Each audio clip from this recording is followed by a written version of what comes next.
On the 14th of February 2018, Comancheros boss, Mahmud Mick Hawi, was in the parking lot of the Rockdale Fitness First Gym on the south side of Sydney, where he was shot dead.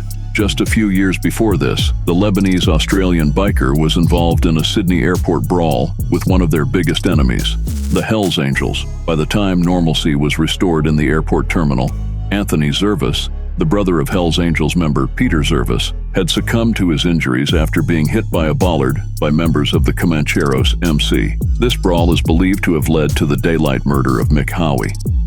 The Comanchero boss was reportedly assassinated by one of his close friends, which once confirmed betrayals among the Brotherhood. Today we'll discuss Mick Hawi's humble beginnings and how he walked his way to the top to become a powerful Comancheros leader.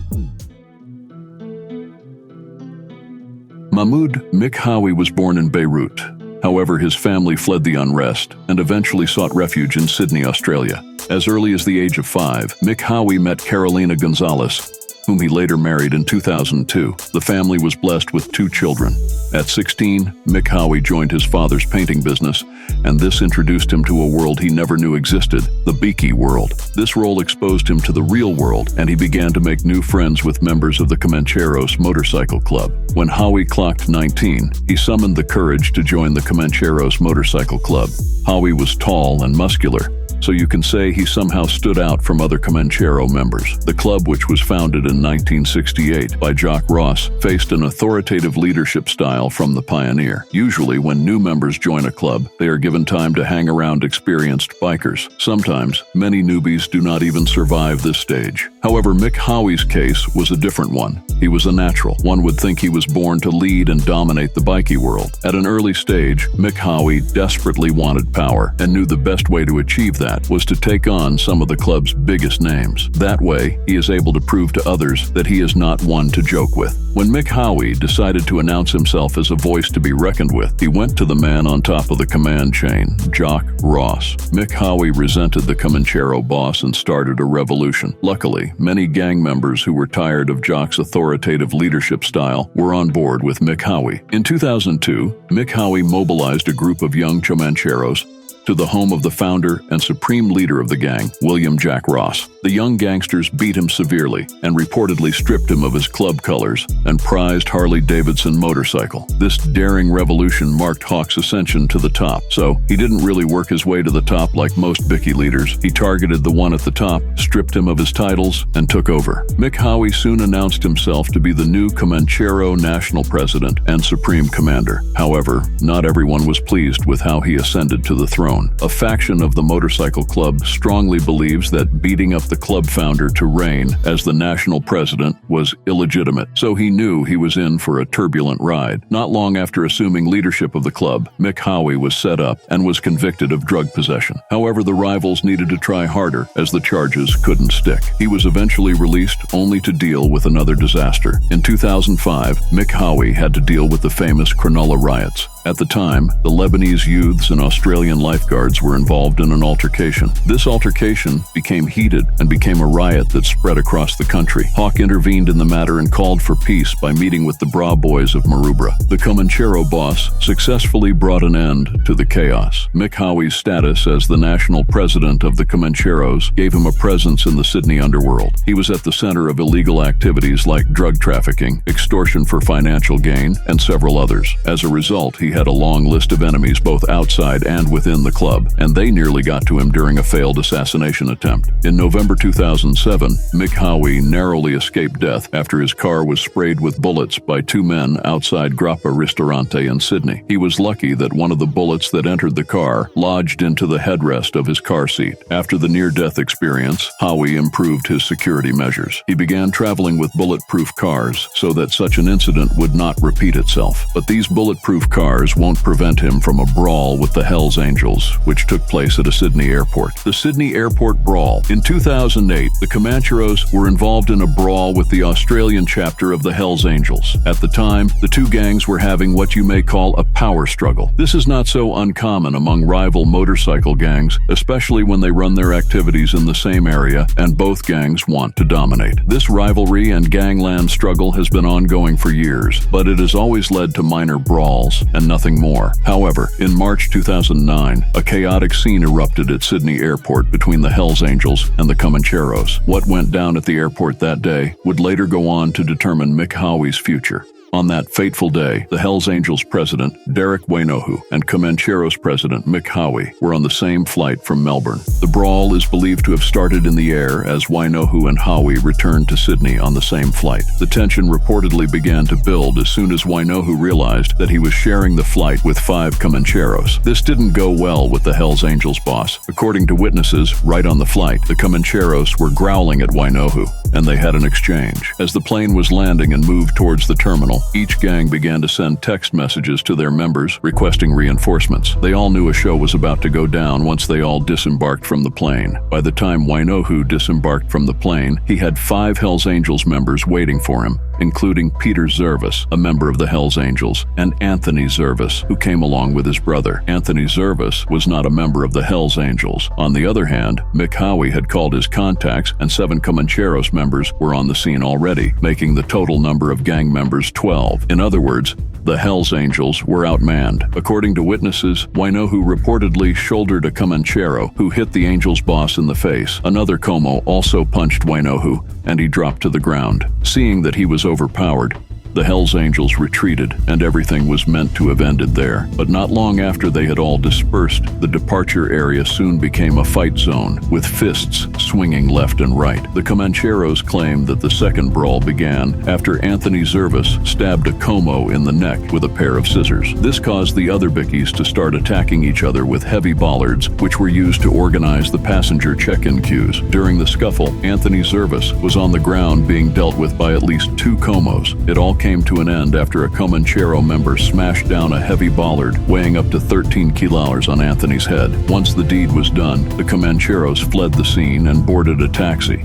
Ms. White, an emergency room nurse who witnessed the scene, immediately rushed to give Anthony Zervas first aid on the terminal floor as he lay covered in blood. At this point, she did not know the people were rival Bicky gangs because of their clothes. The nurse, who was waiting to board a flight home to Jakarta in Indonesia, gave a statement to the police as an eyewitness. The police later contacted her and showed her the footage where she identified Mick Hawi as the Comanchero member who ended Anthony Zervas' life. She added that he showed no remorse in his face as he reportedly ended Anthony's life. Anthony Zervas succumbed to his injuries. Zervas died from both blunt force trauma to his head and 3 stab wounds to his chest and abdomen. He had been stabbed with his own scissors and found with broken handles inside his clothing, while the other 2 wounds came from another blade. However, Mick Hawi's lawyer would later argue that Anthony Zervas may not have died from a blow to the head. The lawyer also accused the police of making the case on the run and not handing them the autopsy report, even though it was prepared within 2 days. Upon realizing that he was now Australia's most wanted man, Hawi went into hiding. To portray outlaw bikers as violent and ruthless, the security footage of Zervas' death was obtained from the airport and frequently displayed on Australian television. The incident resulted in the formation of Strike Force Raptor to tackle outlaw motorcycle gangs. This airport incident was the beginning of Mick Hawi's end. He eventually turned himself in, following the advice of his lawyer. In 2011,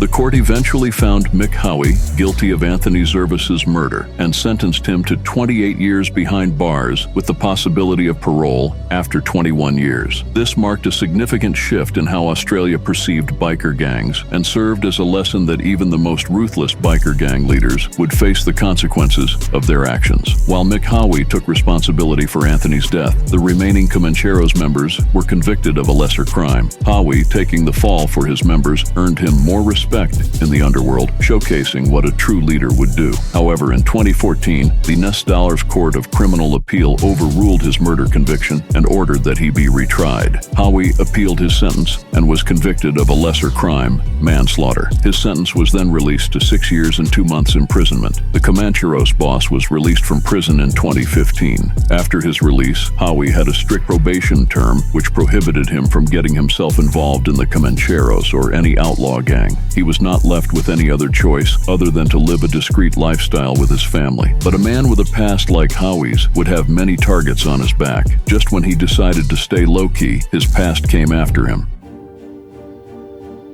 Following Mick Hawi's release from jail, the Comanchero boss lived a more quiet life. Even though he managed to stay out of the spotlight, Mick remained cautious of threats from his Sydney adversaries.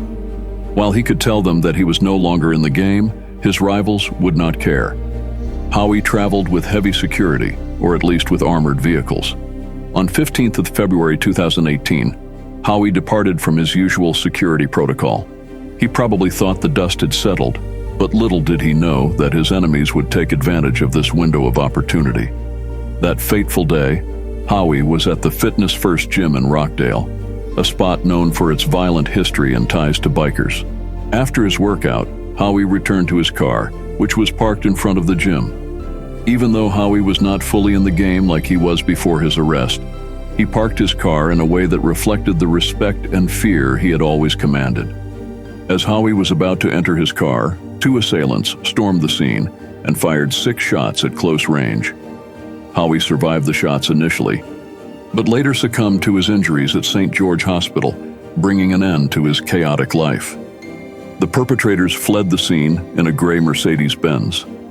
The car was eventually found burned and abandoned, leaving the detectives with little to no leads to solve the mystery behind the assassination. Surveillance footage captured the perpetrators fleeing through a nearby neighborhood before they jumped into a silver Toyota Orion and drove to Bexley. The authorities responded to the scene as quickly as they could and had a helicopter hovering around the entire area, hoping to catch a trace of the assailants. The motive behind Hawi's death was a tough one to determine due to his ties to organized crime. He dominated the underworld while he was alive and made too many enemies. It was difficult to tell who ordered the hit. Despite this, the authorities took steps to prevent potential reprisals following Hawi's death. Biker clubs wreaking havoc or causing a riot over the death of their leader is not so uncommon. Immediately after his murder, Hawi's widow, Carolina Gonzalez, went to see a Sydney property developer, Eddie Haragli, and threatened to kill him as she believed he was the man behind her husband's murder. However, Eddie Haragli was just one out of the long list of people suspected to be behind the hit. Law enforcement agencies treated the case as a priority case, taking into consideration the high-profile airport altercation that claimed the life of Anthony Zervas. There was no way they could rule out the possibility that Hawi's hit could be an aftermath of the airport brawl that took place years ago. Adding more salt to the wound, Frederica Bromwich, Anthony Zervas' mother, delivered an interview shortly after Hawi's passing. The mother, after offering condolences to Hawi's family, said karma had come back to haunt Hawi, and his death is nothing but his past catching up with him. Frederica Bromwich's interview raised a lot of questions, especially the parts where the Zervas mother subtly praised some of the perpetrators, while some sympathized with her perspective. As expected, there were lots of speculation surrounding Mick Hawi's assassination. He had a chaotic past and gained several enemies during his tenure as the president of the Comancheros. One of the various theories included the possibility of retaliation even from his gang. With Mark Buttle assuming the presidency in Hawi's absence, the two reportedly had a power struggle within the group. To make matters worse, there were reports of a significant altercation between Mick and Mark before the shooting. Mick Hawi assaulted the Comanchero founder to get to the top of the chain, so we can't rule out the possibility of him facing a similar fate. There were several theories surrounding Hawi's death until August 2018 when the breakthrough came. The New South Wales police arrested 4 suspects who were connected to the shooting. Among the 4 suspects were 38-year-old Yusuf Nazlioglu, who was an associate of the Lone Wolf Bike Gang, and the suspected triggerman, Jamal El-Jaidi. On the first day of the trial, Nazlioglu was accused of becoming close with Hawi after he was released from prison in 2015. However, 2 years down the line, the relationship had soured. Hawi's wife also gave testimony about how Hawi felt his friend had embarrassed him and was rude to others after a Central Coast fishing trip. The incident marked the end of their friendship.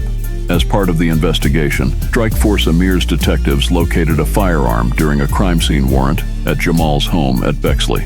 The firearm was seized, and underwent forensic and ballistic examination. However, despite compelling evidence found on a balaclava in a getaway car, the court deemed it insufficient. Interestingly, in December 2020, Nazlioglu and Jamal were acquitted of all charges. In June 2022, just a few years later, Nazlioglu was murdered outside his home. As of 2024, no individual has been arrested or convicted for the assassination of Mick Hawi. Like they say, justice delayed is justice denied. And like we've seen in several cases, they may never identify the assailants, let alone bring them to justice.